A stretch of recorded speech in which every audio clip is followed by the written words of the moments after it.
Motivation is the experience of wanting something or wanting to avoid it. When we study how we get motivated to learn, develop, and succeed, we can identify two contrary forces, extrinsic and intrinsic ones. On the one hand, we want to belong, desire to be loved, and seek to get the attention we think we deserve.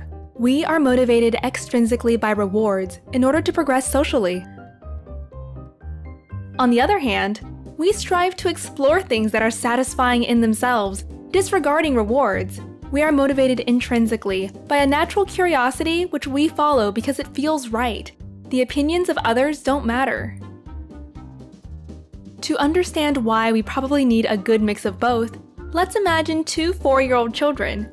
Both grow up in families that want only the best for their kids, but have completely opposing views on how to motivate them to succeed.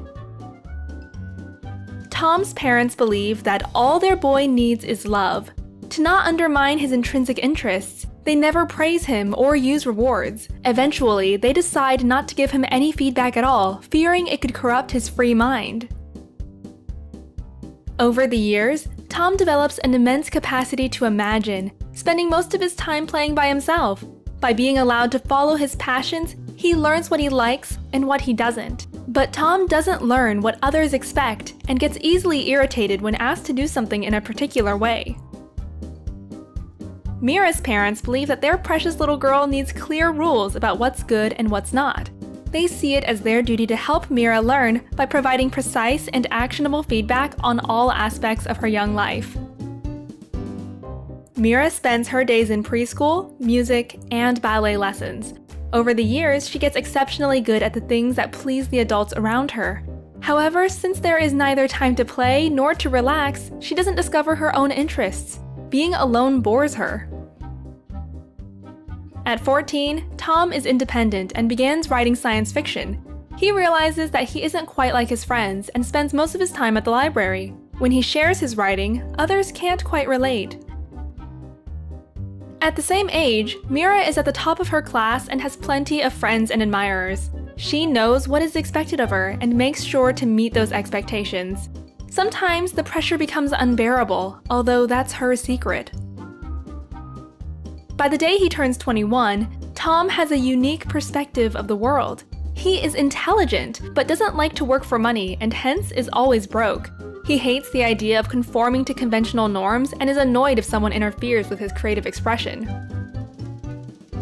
At this point, Tom knows a lot about himself, but doesn't connect well with others.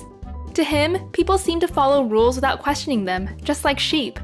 Integrating into the society is difficult at this point, and he begins to search for utopia. Mira makes it into a top medical school where she realizes she'll never be top of the class again. Once that place seems out of reach, her motivation drops and she wonders if medicine actually interests her. Since quitting is no option, she takes up a second major and runs for student council president. Soon, Mira will know everything about what others expect, but nothing about what she likes for herself. All her life, she has just listened, driven by external feedback loops. At this point, she's almost lost the ability to question the norms of the society she grew up in. Listening to our heart can tell us who we are, but not how to be happy among others. Listening to others can motivate us to be a part of their world, but doesn't teach us if that world is ours. This is why it's probably good for the two to go together. Then we can learn what we want and get the feedback we need in order to stay motivated to explore new roads into a better society.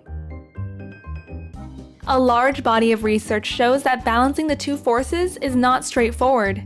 One meta-analysis of 128 studies examined the effects of extrinsic rewards on intrinsic motivation.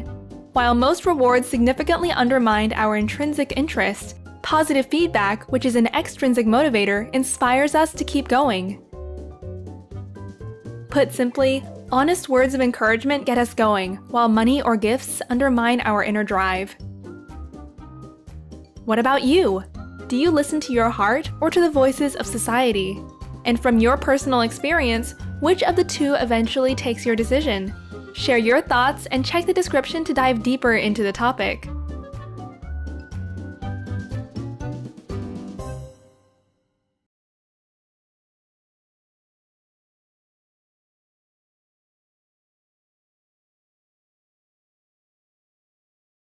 Sprouts videos are published under the Creative Commons license.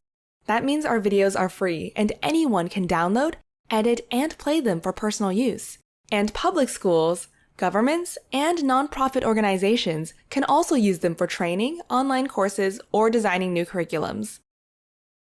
To help us stay independent and support our work, you can join our patrons and contribute.